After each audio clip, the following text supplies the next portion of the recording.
The UFC rankings are going to be out when you watch this. UFC 214 just finished. I'm Matt Parrino. This is a real-time rankings report. Yeah. I'm Forrest Griffin. We are literally moments from when amazing fights happened. Exactly. I'm going on vacation, but we had to get a rankings report. We have Forrest Griffin, the star of Metro PCS's Facebook Live. I know you did a lot of work today, so thank you for joining us. Jon Jones returns in dynamic fashion. He shocks the world, third round finish. I did think he was probably losing the first 2 rounds. Definitely was down. Daniel Cormier's striking looked phenomenal. Yep. He was out here landing Jones combinations. Has a good chin. Granted, Cormier is not known as a knockout puncher. Still though, Jones has a good chin. Jones caught him with that leg kick. And you know DC's a guy, he's a tough guy. He was gonna come back. He recovers from shots quickly. But Jones, being the professional, the champion, didn't give him space to breathe. Thought he was a little hurt, went in. Man, what's next for Jon Jones? Brock Lesnar, maybe? Maybe. I really doubt it. Epic call out. But here's the thing, he's won 14 in a row, now 2 wins away from tying Anderson Silva's all-time mark. Heavyweight though. Yeah. Jones a heavyweight. But there's some matchups out there. Alexander Gustafsson. Let's talk about Volkan and maybe Ozdemir, who looked amazing. 22 Stupid seconds. Heavy hands. Stupid heavy, yeah. Was you surprised? I mean, did you? I was very surprised because I've never really seen Jimmy Manuwa hurt by a punch except by Anthony Johnson. We know how hard he hits. Ozdemir and Anthony Johnson used to be training partners. Anthony Johnson gave Ozdemir the 4-1 on how to beat Jimmy Manuwa. Used to be. Anthony said that he actually worked with him in this camp. Okay, there you go. And by the way, he said if Jon Jones should win this fight today, he might have the itch to come back. So we could be looking at a whole new rankings top 5. Jon Jones takes the champion spot, and we talked about it last week. We have to talk about this right now. To be Gustafsson. I brought up last time, Jon Jones, maybe a little bit too low in the rankings. You said, I want to see him fight first. Now that you've seen him fight, did you put him at 1? Pound rankings. Or what about Demetrius Johnson? I mean, still between those 2 Johnson, guys. still 1.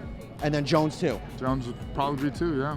In the co-main event of the evening, Tyron Woodley, to a chorus of boos, defends his title. Well, you know, I did hear the one interesting stat that made me cringe a little.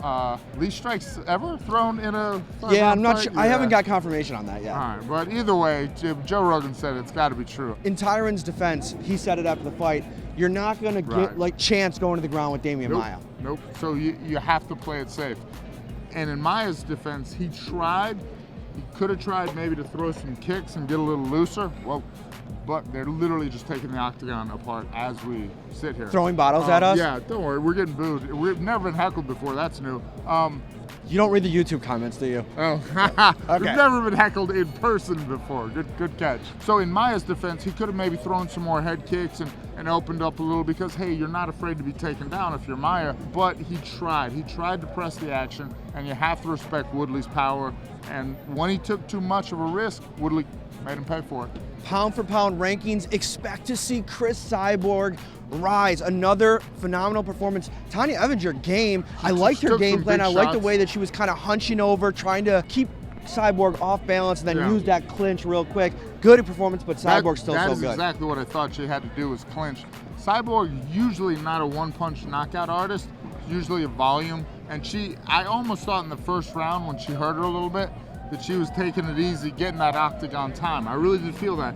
But then by the 3rd round, you realize there's some risk in letting somebody hang around.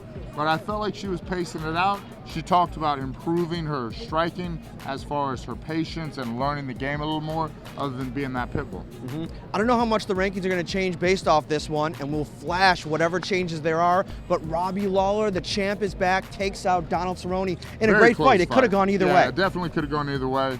That's a fight like I don't want to weigh in on that. I would have liked 10 more minutes. I'll weigh in on that. Yeah, I agreed. Another big performance, Ricardo Lamas in the featherweight division takes out Jason Knight. This kid was a rising star. But you know what? Lamas showed veteran status, really quick hands, And Lamas had been kind of on a bit of a slide, hadn't he? Yeah. He'd been fighting tough guys. Fight tough guys long enough to start losing. Fights another tough guy and then wins. Go to UFC.com for all the rankings. And until next time, he's Forrest Griffin. I'm Matt Parrino. We're in the Honda Center. Something's probably going to fall on us. There's literally stuff just falling apart right here. This cannot be safe. We should have hard hats.